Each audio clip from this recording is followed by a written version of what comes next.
Bismillahirrahmanirrahim. Assalamualaikum warahmatullahi wabarakatuh. Alhamdulillah. Alhamdulillahi ala ihsanihi wa syukru lahu ala taufiqihi wa amtinanihi. Asyhadu an la ilaha illallah wahdahu la syarika lah wa asyhadu anna Muhammadan abduhu wa rasuluhu sallallahu alaihi wa ala alihi wa ashabihi wa man sara ala nahjihi wastanna bisunnatihi ila yaumi liqaihi. Qala Allah Ta'ala, ya ayyuhalladzina amanu taqullaha haqqa tuqatih wa la tamutunna illa wa antum muslimun. Ya ayyuhan nasu taqu rabbakum alladzi khalaqakum min nafsin wahidah wa khalaqa minha zawjaha wa batha minhuma rijalan katsiran wa nisaa'a. واتقوا الله الذي تساءلون به والأرحام إن الله كان عليكم رقيبا يا أيها الذين آمنوا اتقوا الله وقولوا قولا سديدا يصلح لكم أعمالكم ويغفر لكم ذنوبكم ومن يطع الله ورسوله فقد فاز فوزا عظيما أما بعد فإن أصدق الحديث كتاب الله وخير الهدى هدى محمد صلى الله عليه وسلم وشر الأمور محدثاتها فإن كل محدثة في الدين بدعة وكل بدعة ضلالة وكل ضلالة في النار.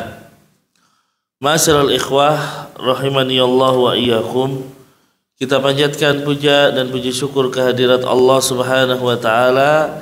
Di kesempatan malam hari ini kembali Allah Subhanahu wa taala memberikan taufiknya sehingga kita bisa hadir di sini dalam rangka untuk mempelajari hukum-hukum syar'i, dalam rangka untuk mempelajari syariat Islam. Ya, maka kita berharap dan kita selalu memohon kepada Allah agar diberikan keistiqomahan sampai akhir hayat kita. Amin ya rabbal alamin. Kemudian salawat beriring salam senantiasa kita haturkan kepada beliau Rasulullah Muhammad sallallahu alaihi wasallam, juga kepada keluarga beliau, para sahabatnya, serta umatnya yang setia mengikuti beliau hingga akhir zaman kelak. Ikhwas sekalian, ya, kita masuki hadis yang ke-14 dari kitab Arba'in An-Nawawiyah, yang tentunya kita mempelajari ya, dasar-dasar hukum Islam ya, yang disampaikan oleh beliau Al-Imam An-Nawawi ya, karena beliau menyebutkan 42 hadis berkaitan dengan dasar-dasar dari hukum Islam, sehingga ketika kita mempelajari Arba'in An-Nawawiyah, harapannya adalah kita sudah memahami gambaran Islam itu seperti apa. Maka di sini kita masuk hadis yang ke-14 berkaitan tentang hurmatu ya, haramnya darah seorang muslim. Redaksi hadisnya, An Ibni Mas'udin radhiyallahu anhu qala Rasulullah sallallahu alaihi wasallam. Dari Abdullah Ibnu Mas'ud, semoga Allah meridhoinya, berkata,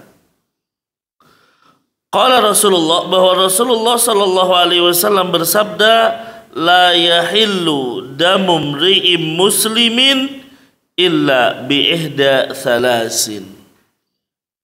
Tidak halal darah seorang muslim ya ditumpahkan kecuali dengan salah satu di antara 3 hal. Yaitu apa? Yang pertama as-sayyibuz zani.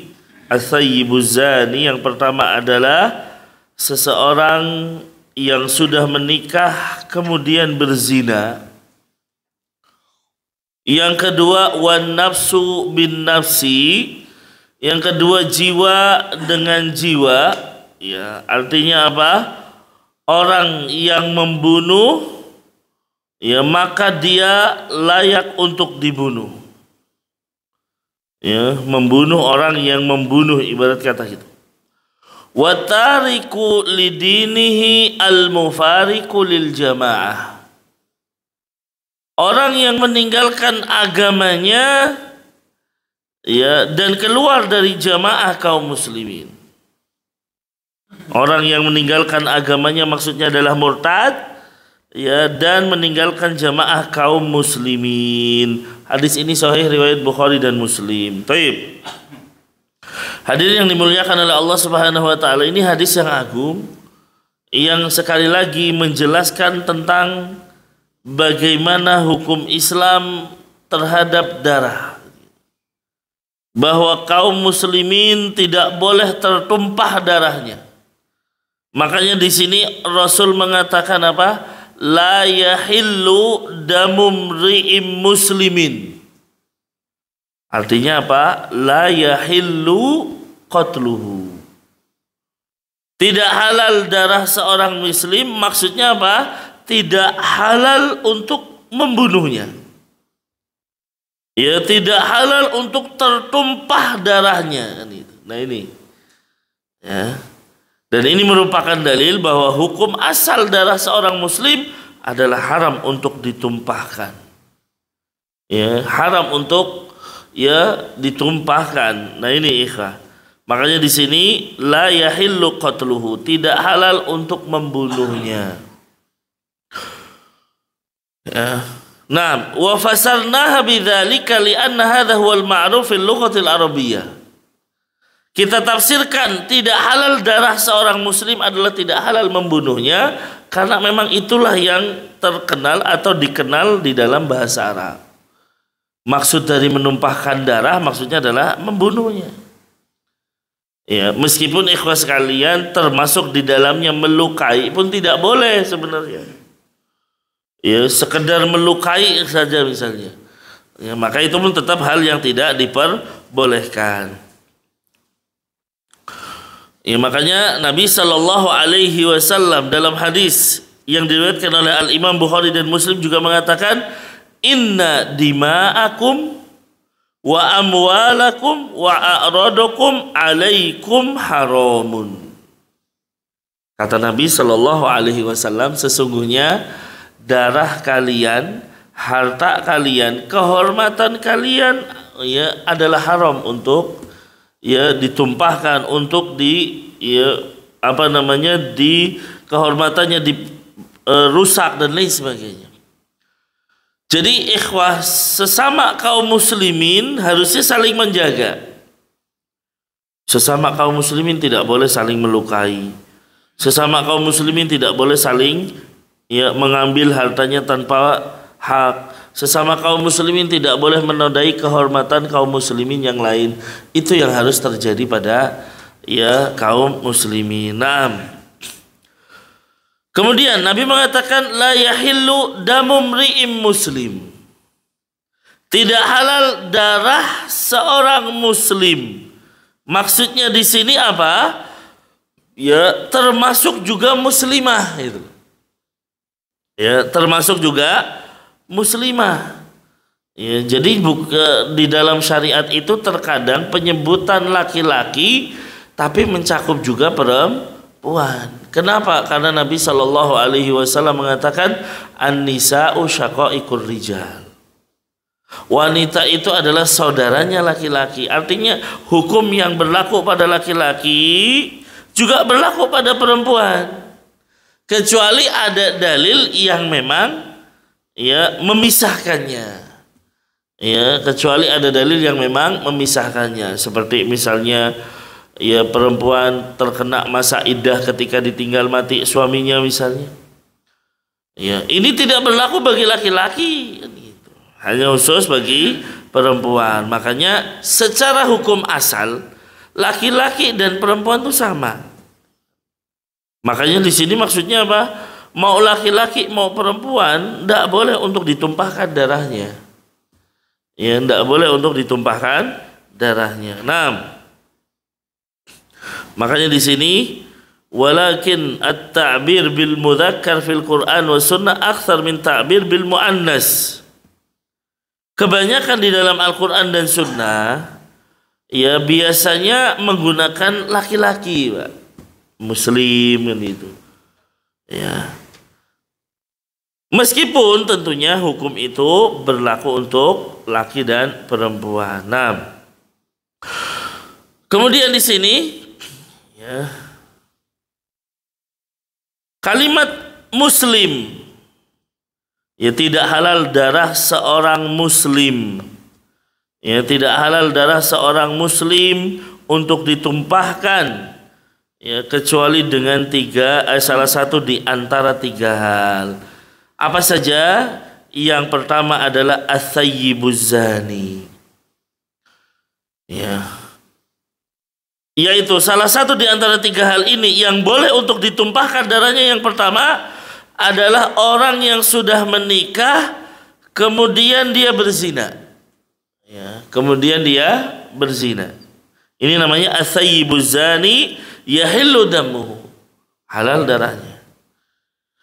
Ma makna sayyib, ikhwah? Ya, nanti kita sebutkan di sini contoh atau keterangan lebih lanjut lagi. Secara hukum asal, as-sayyib huwa alladhi jama'a fi nikahin sahih.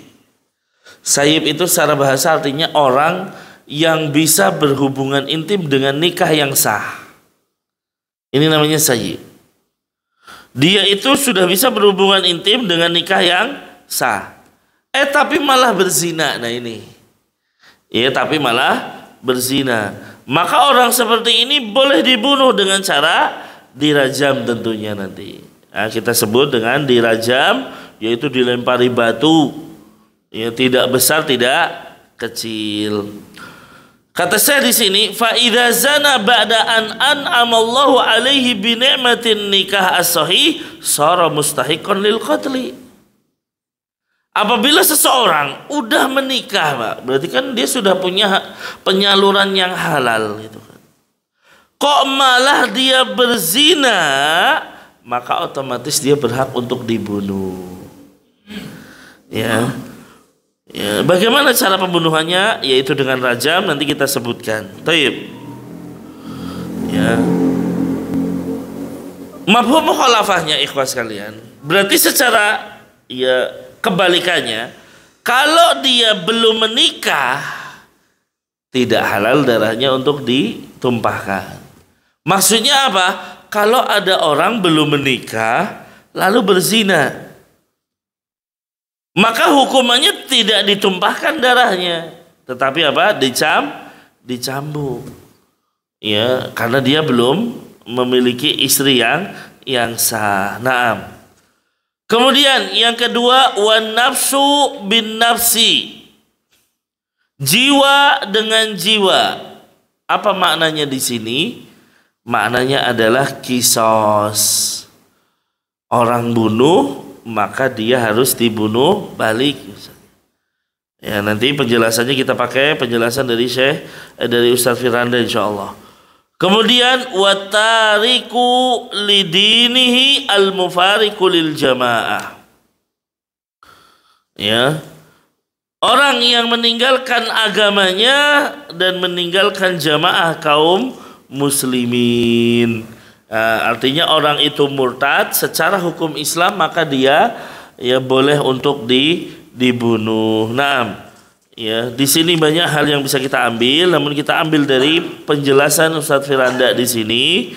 Ya, beliau mengatakan bahwa darah yang tidak boleh ditumpahkan di dalam Islam ada dua.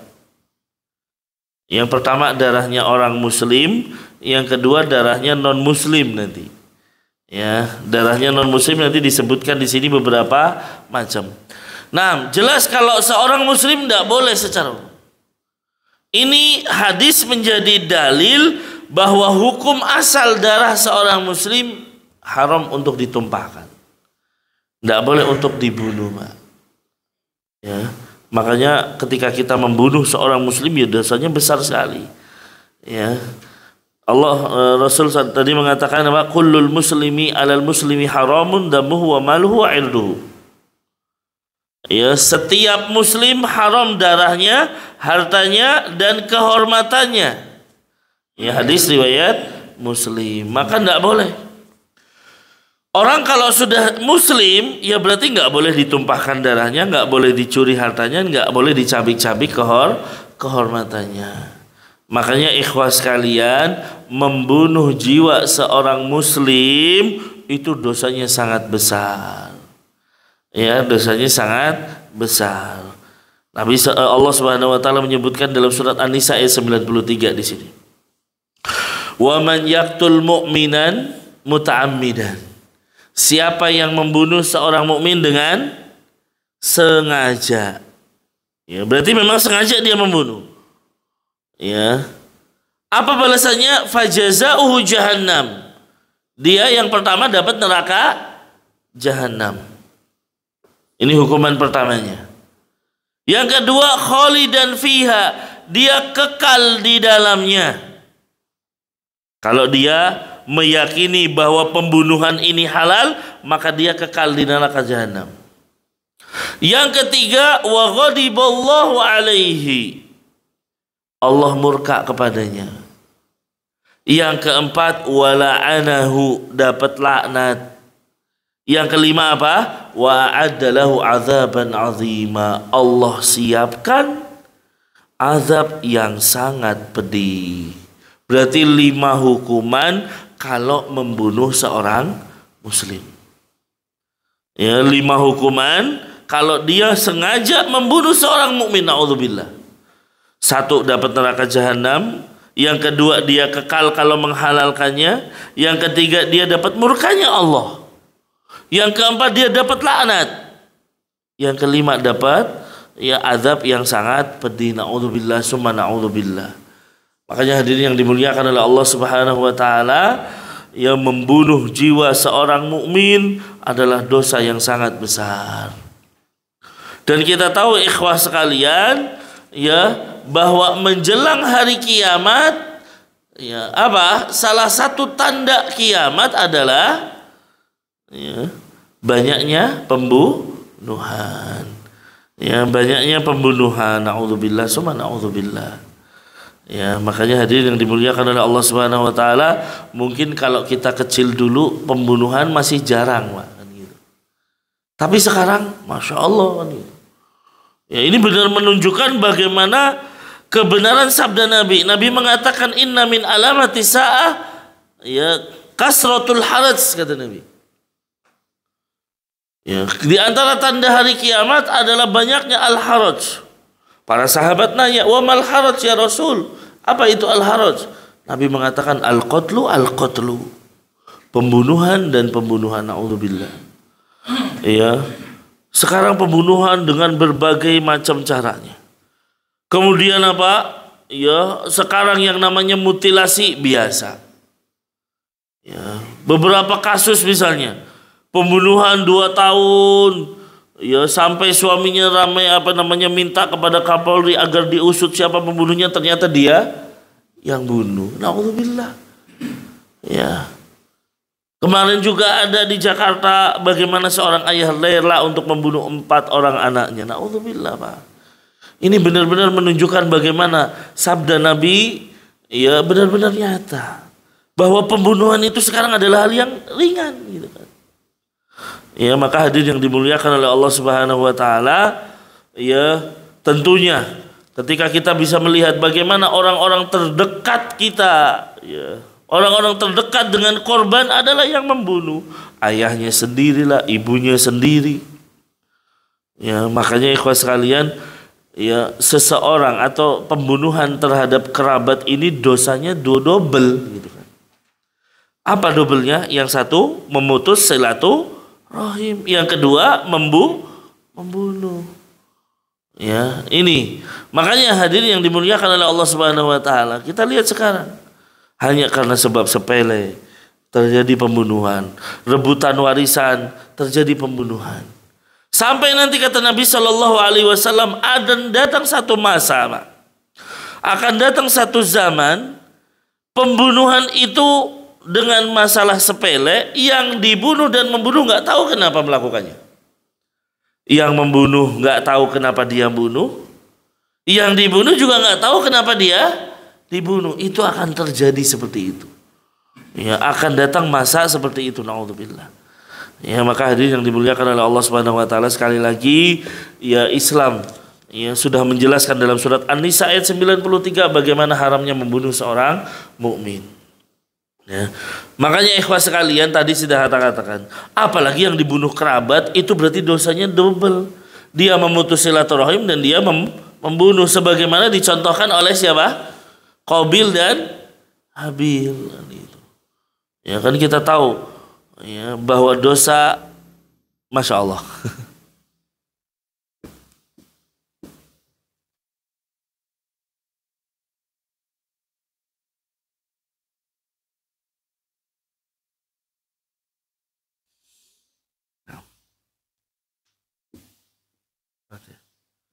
Baik, kita lanjutkan. Ya, bahwa dosa yang terjadi di antara Nabi Adam dan Nabi Nuh, alhamdulillah belum ada yang namanya kesyirikan. Di zaman Nabi Adam sampai Nabi Nuh belum ada yang namanya syirik. Tapi dosa lain udah ada. Ya, dosa apa? Dosa hasad. Ya, dosa pembunuhan. Ini sudah terjadi. Ya, makanya apa? Qabil dengan hasad kepada Habil, akhirnya dia membunuh. Akhirnya dia tega membunuh saudaranya sendiri. Ya, naudzubillah, naudzubillah. Dan ini adalah pembunuhan pertama kali yang terjadi di muka bumi ini. Makanya ketika Nabi mengatakan man sanna sunnatan sayyi'atan falahu wizruha wa wizru man amila biha la yanqusu min ajrihi min wizrihi sayad. Siapa yang memberikan contoh keburukan, maka dia apa? Dapat dosanya dan dosa orang yang mengamalkan keburukan tersebut tanpa mengurangi dosa yang mengamalkan. Maka kata para ulama ikhwas sekalian, Qabil dapat ya apa? Dosa jariyah kan itu. Dan Nabi mengatakan tidaklah terjadi pembunuhan secara zalim kecuali ya Qabil mendapatkan bagian dari dosanya tersebut. Naudzubillah. Jadi setiap ada pembunuhan, dosanya mengalir kepada Qabil. Kenapa ikhwah? Karena dia yang pertama kali mencontohkan pembunuhan. Ya, dan ini ya berarti menunjukkan bagaimana beratnya dosa yang ditanggung oleh salah satu putra Adam alaihi salam. Na'udzubillah. Taib. Kemudian ikhwah, di dalam surat yang lain Allah juga mengatakan dosa yang berat yaitu dosa membunuh. Di antaranya dalam surat Al-Furqan ayat 68-69. Allah Subhanahu wa taala berfirman, "Walladzina la yad'una ma'allahi ilahan akhar." Dan orang-orang yang tidak menyembah Tuhan yang lain berserta Allah. Wala yaqtuluna an-nafsal lati harramallahu illa bil haq. Dan tidak membunuh jiwa yang diharamkan oleh Allah kecuali dengan alasan yang benar. Yang ketiga, wala yasnun, dan dia tidak berzina. Wa may yaf'al dzalika yalqa athama. Ya, barang siapa yang melakukan demikian, maka dia mendapatkan balasan dosanya.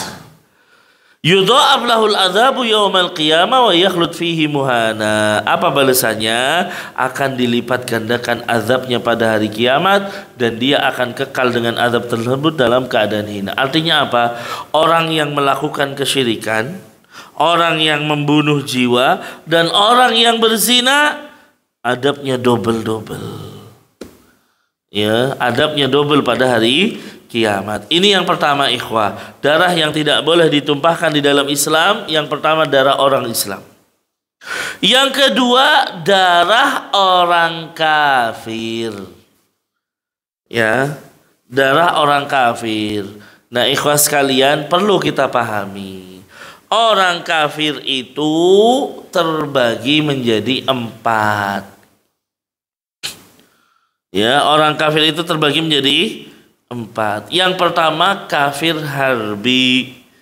Ya, kafir harbi yaitu orang kafir yang memerangi kaum muslimin. Ya, yang memerangi kaum muslimin. Ini namanya kafir harbi. Yang kedua namanya kafir zimmi. Ya, kafir zimmi adalah ya orang kafir yang tinggal di negara Islam dan tentunya dia membayar upeti, membayar jizyah. Dia dilindungi oleh kaum muslimin. Keberadaan mereka di negeri Islam dilindungi. Yang ketiga kafir musta'man. Apa tuh kafir musta'man, ikhwah? Kafir musta'man alladzi qadima min daril harb maksudnya. Orang kafir yang berasal dari negeri kafir, bisa jadi dia adalah orang negara yang memerangi Islam. Cuman dia datang dengan membawa perlindungan atau jaminan keamanan kepada negara Islam. Ini namanya kafir musta'man. Jadi dia datang dengan jaminan keamanan dari negeri Islam tersebut. Ini nggak boleh dibunuh. Yang keempat adalah kafir mu'ahad. Apa tuh kafir mu'ahad? Ya, orang kafir yang memiliki perjanjian damai dengan kaum muslimin. Seperti misalnya terjadi perjanjian antara Rasulullah dengan orang-orang musyrikin Quraisy dalam perjanjian Hudaybiyah. Berarti ini namanya kafir mu'ahad. Ya, makanya sekarang kita lihat dengan adanya pembukaan kedutaan besar. Ternyata misalnya kita lihat di negeri Islam ada kedutaan Amerika yang itu negeri kafir misalnya. Ya, maka ini terikat perjanjian damai. Ketika mereka di Indonesia nggak boleh untuk dibunuh. Nah, dari 4 kafir ini perlu dipahami dulu. Jadi ada kafir harbi, kafir yang memerangi kaum muslimin, ada kafir dhimmi yang tinggal di kaum muslimin dan dia membayar jizyah. Yang kedua ada kafir musta'man, dia dilindungi dengan keamanan kaum muslimin. Yang keempat kafir mu'ahad. Dari 4 ini hanya 1 yang boleh diperangi, Pak. Siapa? Kafir harbi. Apa makna kafir harbi tadi? Orang kafir yang memang memerangi kaum muslimin. Seperti misalnya orang-orang Yahudi di Palestina, ini namanya kafir harbi, Pak. Ya, ini namanya kafir, orang kafir yang harbi. Ya, orang seperti ini jelas kita perangi juga. Ya, sebagaimana Rasul berperang dengan orang-orang kafir itu karena apa? Saling berperang. Ya, nah, makanya Rasul kalau mau jihad kan tanya dulu, kalian mau masuk Islam gak? Kalau mau, ya udah Rasul gak jadi perang. Ya, diangkat dari mereka menjadi pemimpin, selesai.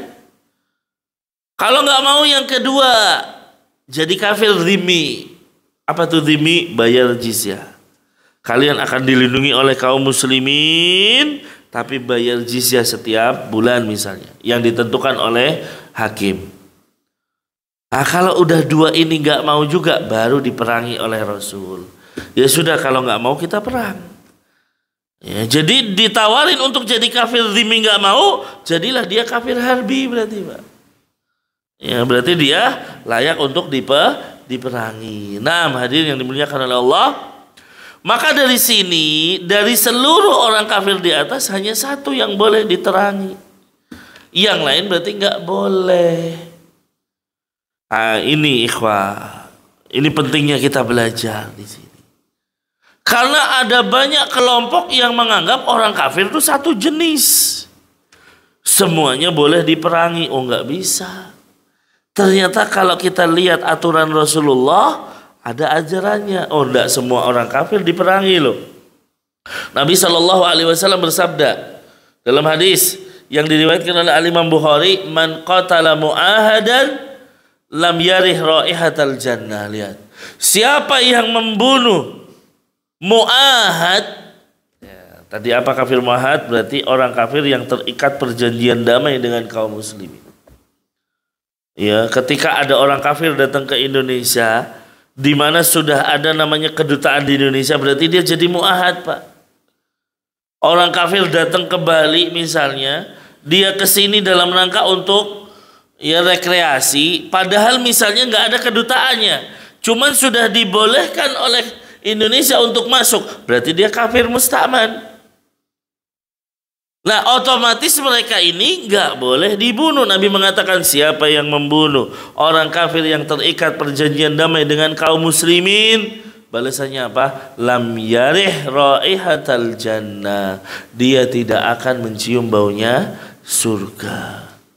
Padahal kata Nabi, wa inna rihaha tujadu min masirati arba'ina am.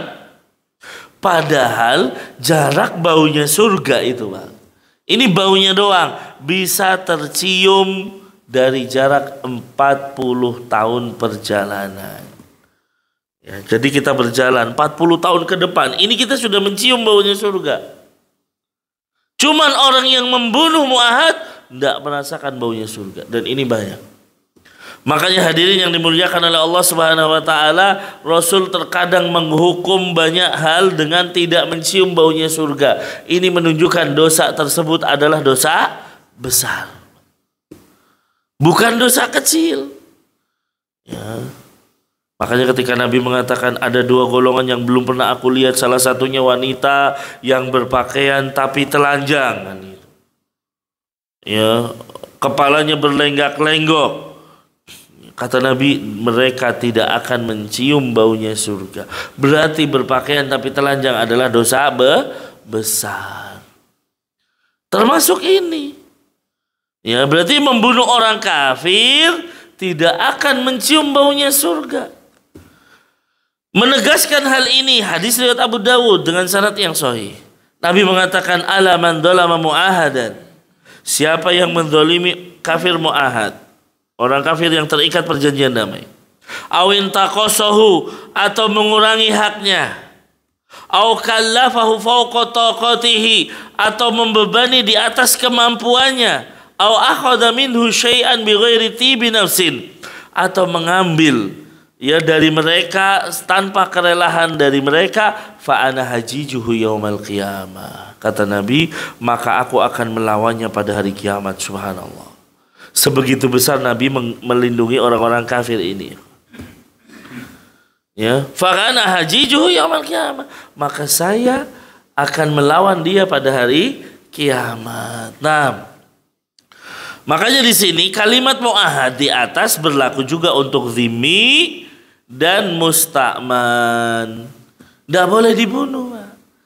Jadi misalnya orang berperang, tapi ada dulu perjanjian, ada utusan datang. Ya, utusan datang kepada Nabi misalnya, ini nggak boleh dibunuh. Makanya cerita seperti apa ketika ada dua orang utusan dari Musailamah al-Kadzab, orang yang ngaku Nabi palsu. Dia datang kepada Nabi untuk negosiasi. Apa negosiasinya? Tolong kekuasaan dibagi dua katanya. Ya, kekuasaan buat Musailamah di bagian ini, buat engkau wahai Muhammad bagian ini. Rasul marah. Ya, tapi Rasul gak bisa membunuh utusan ini. Kenapa? Terlindungi.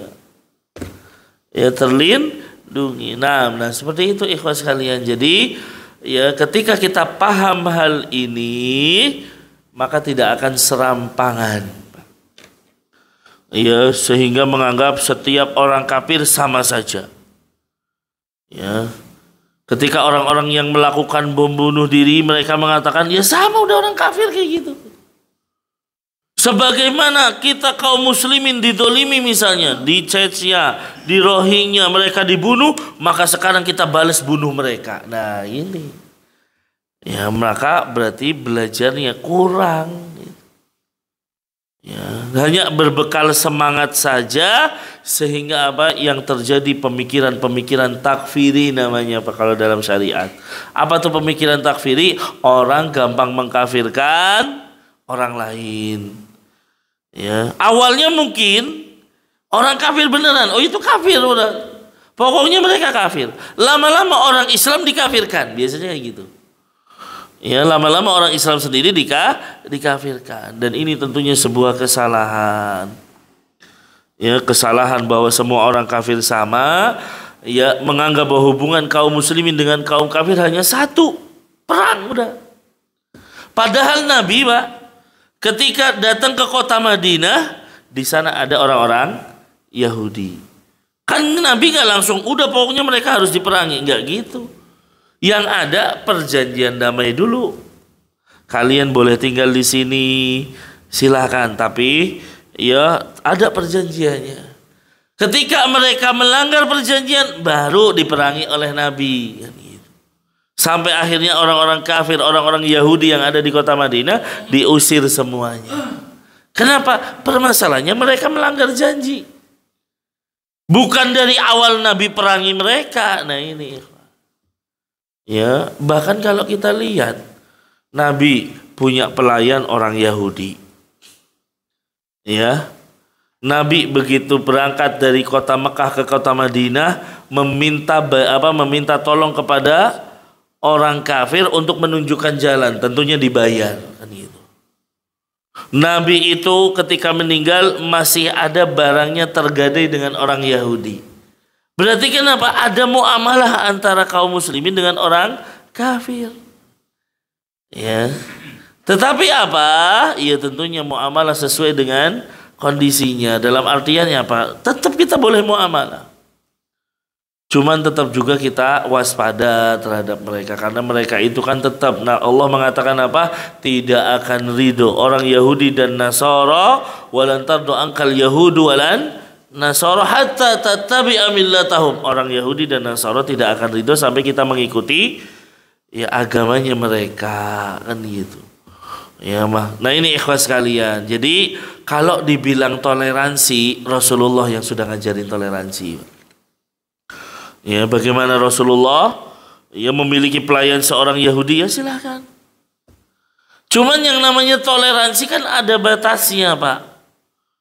Ya enggak bebas, yang namanya toleransi bebas enggak. Apa iya kita toleransi ketika ada orang jebur ke sungai kita ikut jebur misalnya? Orang itu masuk ke toilet kita ikut masuk ke toilet, kan enggak. Toleransi itu ada batasnya. Artinya apa? Ketika mereka menjalankan ibadah, silahkan, tidak boleh kita ganggu. Ya, ketika mereka menjalankan keyakinan mereka, silahkan. Ya, ini namanya toleransi. Bukan toleransi itu ketika nanti tanggal kelahiran Yesus Kristus kita ikut-ikutan mengucapkan selamat misalnya. Acara kebesaran mereka kita ikut-ikutan mengucapkan selawat, ya ini bukan toleransi yang benar. Ini toleransi yang sudah melampaui batas. Ya. Jadi ini kan mulai biasanya kalau bulan-bulan ini rame nanti apa hukum mengucapkan selamat Natal. Padahal udah jelas. Ya, boleh apa enggak? Enggak boleh. Berarti sama saja kita mengucapkan selamat atas kelahiran anak Tuhan. Nah, ini sudah keluar dari batasan toleransi. Silahkan Anda yakini tanggal 25 misalnya kelahiran Yesus, silahkan. Tapi maaf, kami tidak merayakannya. Ya udah kita kasih kuenya, kita kasih, maaf kita tolak. Harusnya kan gitu. Sekarang banyak di beberapa daerah ikhwah ketika Idul Fitri, Idul Adha, banyak orang-orang non muslim ikut merayakannya, bareng-bareng merayakan Idul Fitri, Idul Adha. Ya, tujuannya apa? Lah ini begitu Natal, mau ikut-ikutan gantian dong, nggak bisa gitu. Ya, maka kalau Anda mau ikut perayaan kita silahkan, tapi ingat tanggal 25 kita nggak ikut. Harus gitu, kita harus punya ya kekuatan dari sisi itu, al-wala wal bara' namanya Pak. Berlepas diri dan rasa cinta. Kecintaan kita hanya kepada kaum muslimin. Ya, jangan kita membela keyakinan kafir mereka. Kan Allah sudah mengatakan, laqad kafaral ladzina qalu innallaha tsalisus salasah. Telah kafir orang yang mengatakan bahwa Tuhan itu 3 unsur, kan gitu. Ya, Tuhan Bapa, Tuhan Anak, Roh Kudus dan lain sebagainya. Maka kata Allah, kafir dia. Masa kita mau menggadaikan akidah kita dengan atas nama toleransi? Nah, tidak.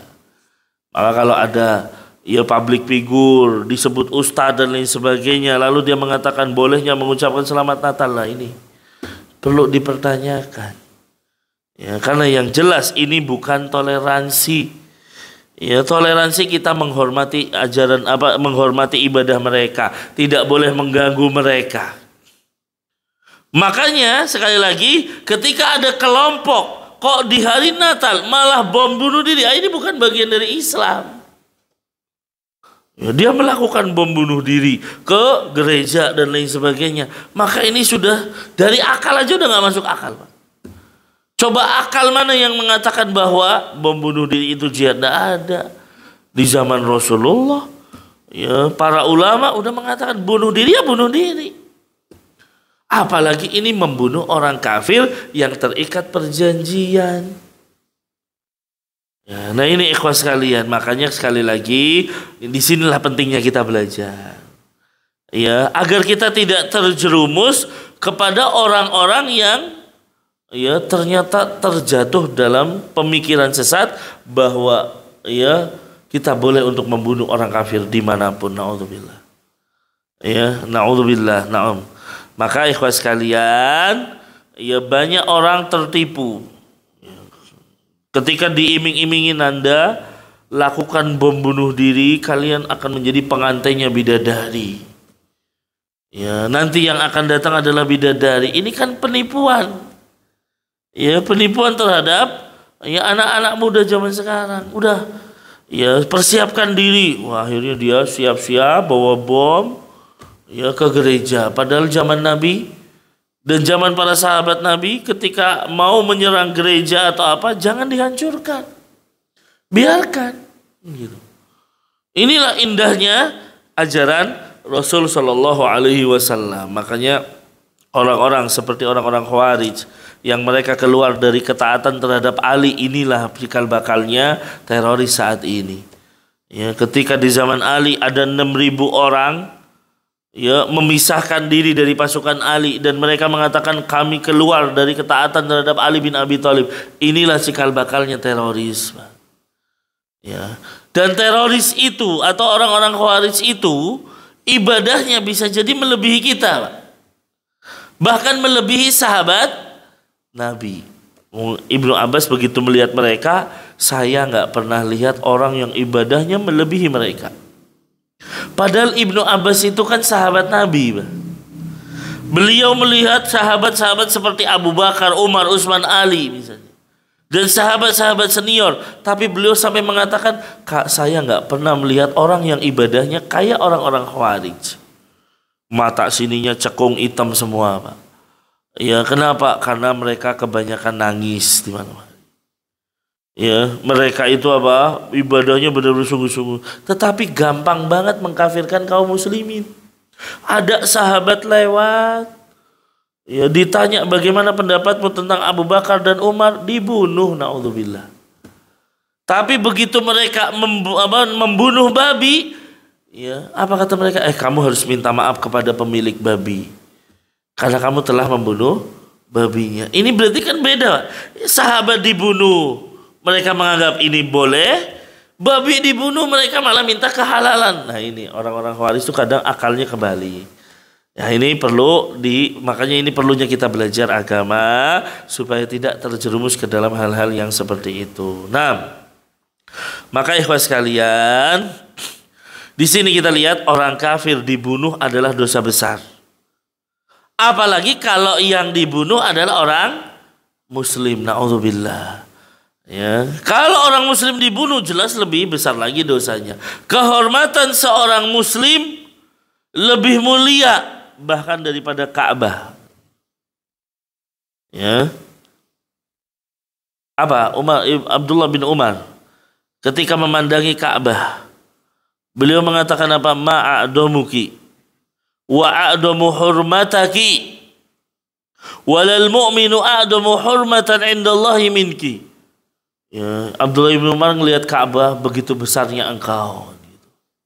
Betapa besarnya engkau, betapa besarnya kehormatan engkau.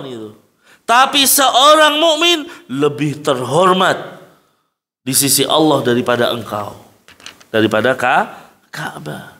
Lebih agung ya dibanding kehormatan Ka'bah.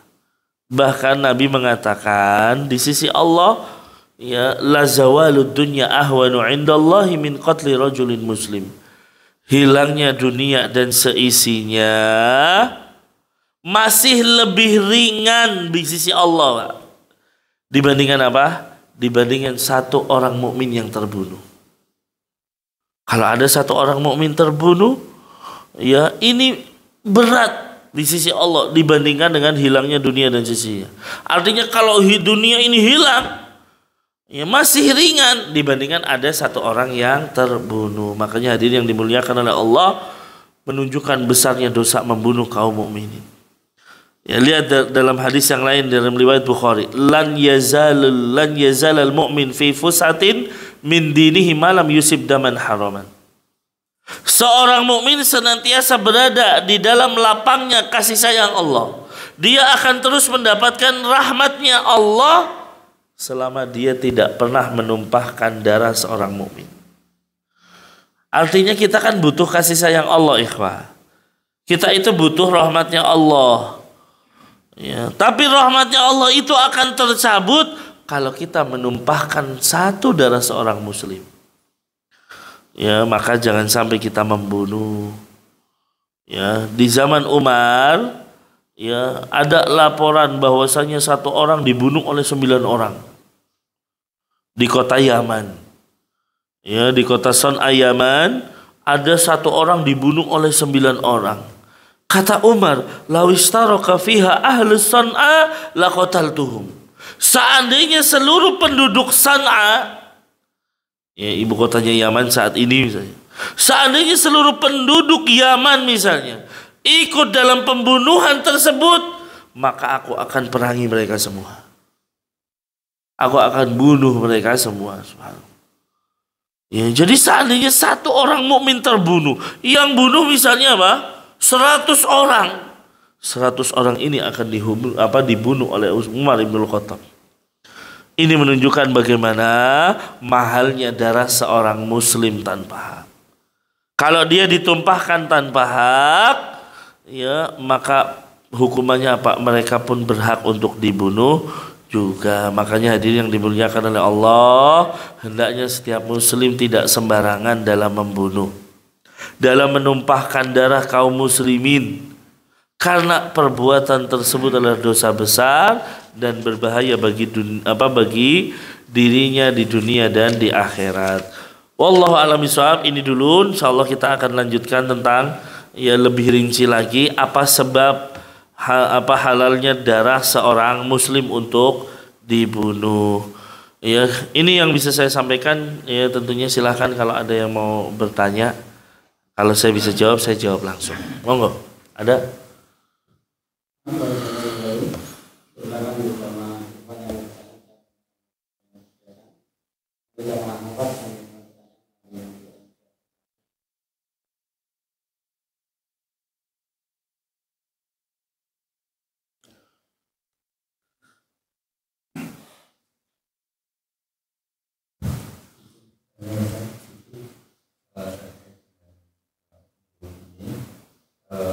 Misalkan ada orang yang tidak membunuh kita, ya kan? Maka wajibkah kita membela diri, atau kalau kita istilahnya membela diri takutnya kita membunuh orang tersebut? Jadi yang terbaik sikap kita bagaimana? Baik. Ya. Terima kasih pertanyaannya. Bagaimana kalau ada orang mau membunuh kita? Maka dilihat alasannya. Dia itu misalnya sedang mau merampas hak kita. Ya, kita punya harta, tiba-tiba dia ngerampas, kemudian dia todongan senjata misalnya. Apakah kalau kita lawan dia kemudian kita membunuh itu termasuk pembunuhan dalam Islam?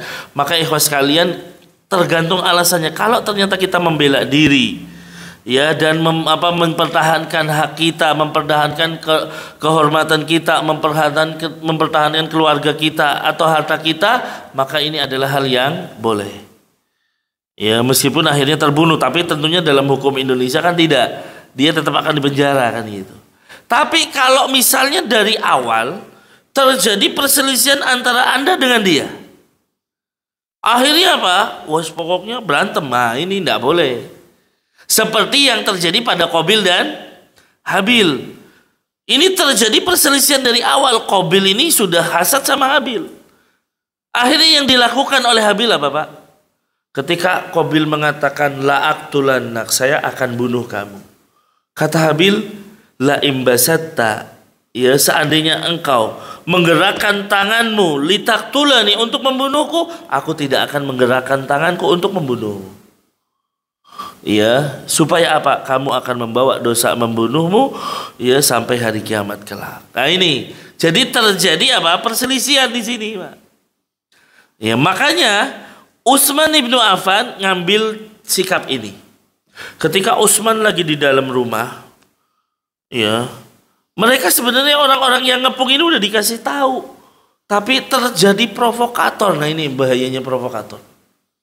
Utsman tetap diprovokatori bahwa Utsman ini begini-begini, kejelekan Utsman semuanya. Akhirnya mereka selalu mengepung rumah Utsman.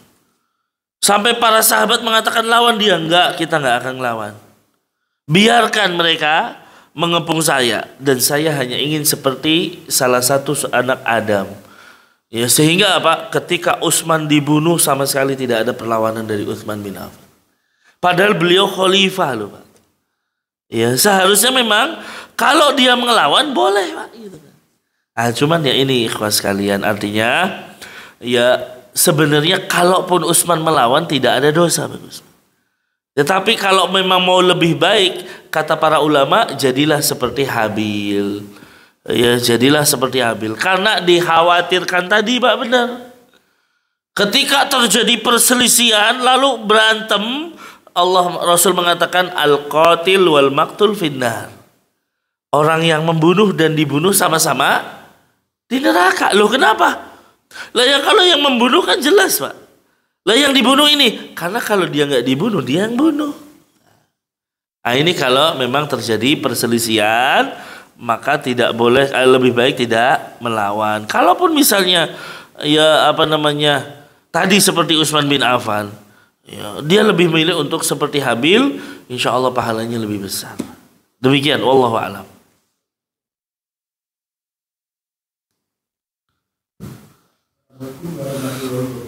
Waalaikumsalam. Lima membunuh orang muslim. Ya. Lima itu setiap membunuh itu hukumannya 500 sekaligus atau 5 itu salah satu di mana tingkat-tingkat kesalahan atau tingkat-tingkat orang yang dibunuh. Maksudnya ini pejabat, ini kurang biasa, perbedaannya gimana? Terima kasih. Wassalamualaikum warahmatullahi wabarakatuh. Iya. Terima kasih pertanyaannya, Pak. Apakah membunuh ini secara umum atau berbeda-beda? Tentunya ikhwas sekalian, ya ketika Allah mengatakan mukminan, ya mukminan di sini pakainya kalimat apa? Nakiroh. Ya, nakiroh itu berarti umum, Pak. Setiap seorang mukmin yang dibunuh balasannya ini 5. Mau dia presiden, mau dia raja, mau dia rakyat jelata, kalau dia seorang mukmin hukumannya 5 itu.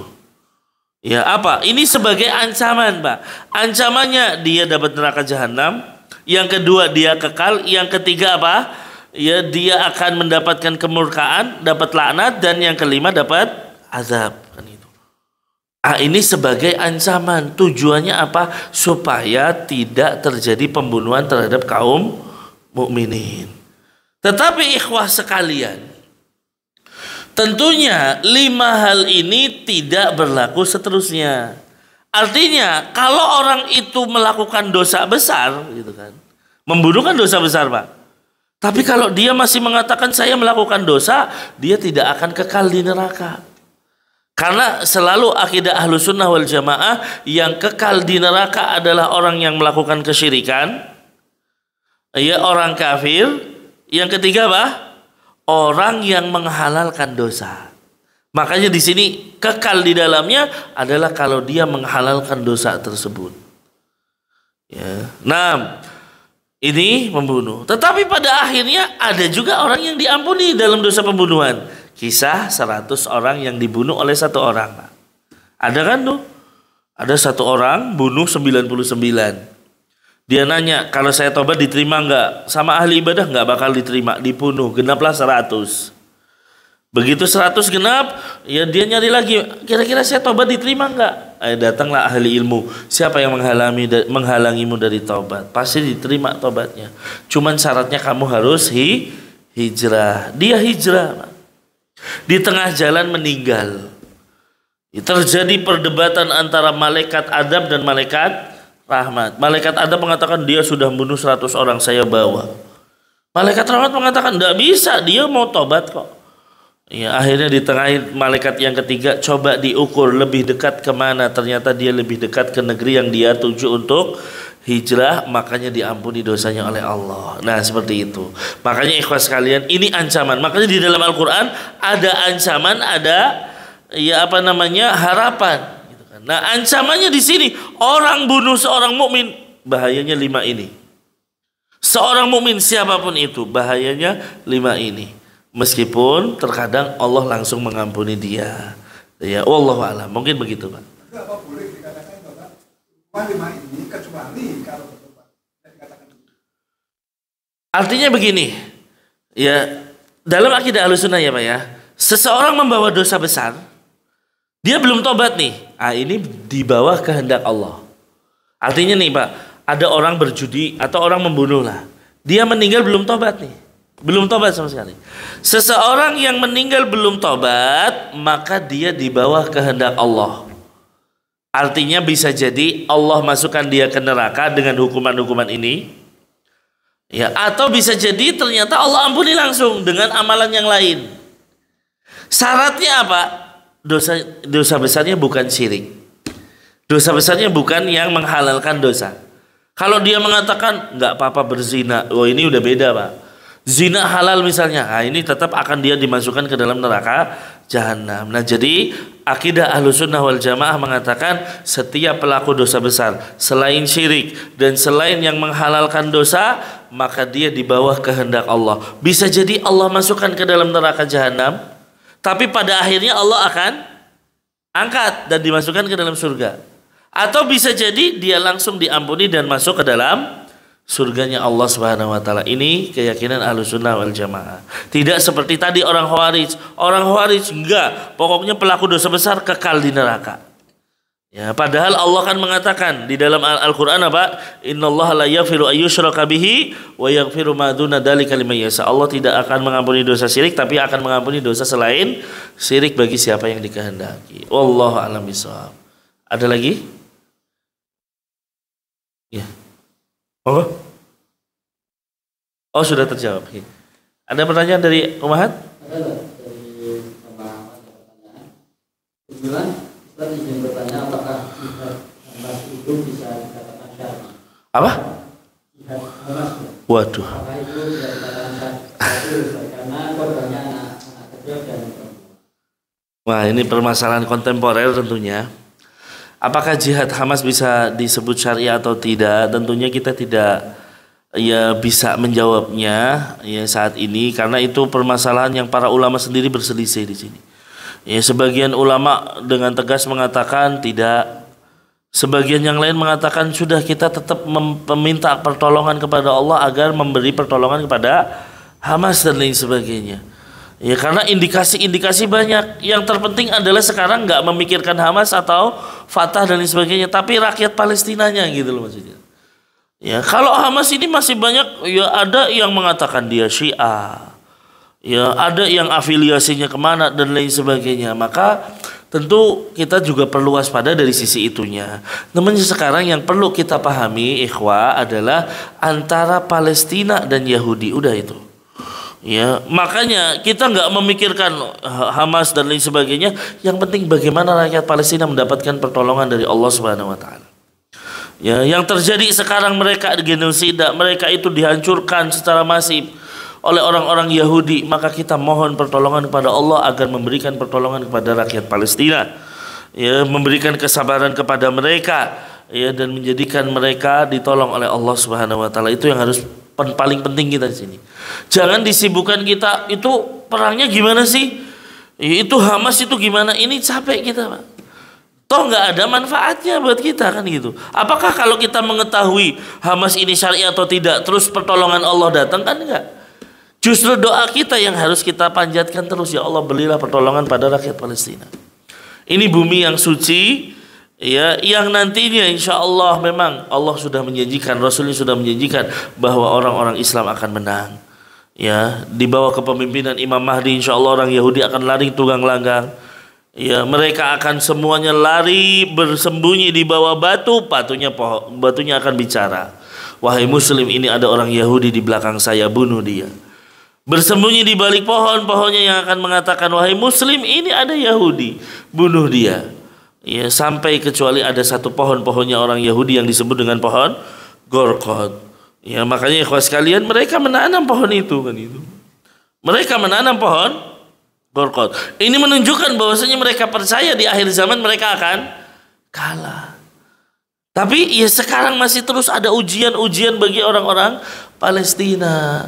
Ya, tentunya kita ya terkadang menyesalkan ketika mereka menyeru mana orang-orang Arab, mana orang-orang Islam yang lainnya. Ya, padahal dulu di zaman Rasul bagaimana Bilal, bagaimana Ammar bin Yasir dan keluarganya ditombak, itu kemaluannya lebih parah. Rasul hanya melihat itu dengan terenyuh. Ya, sampai ada yang mengatakan, mata Nasrullah, kapan kemenangan Allah? Ya, maka kata Rasulullah, dulu umat sebelum kalian itu dibelah dari atas sampai bawah. Ya, ada yang disisir dengan sisir besi dan lain sebagainya. Ya, Nabi mengatakan, tetapi kalian adalah kaum yang tergesa-gesa. Ya, tentunya pertolongan Allah itu dekat. Sebagaimana kita naik ke puncak gunung, semakin kita dekat puncak, berarti kan semakin ya datang itu, atau semakin kita akan keluar dari ya kesulitan.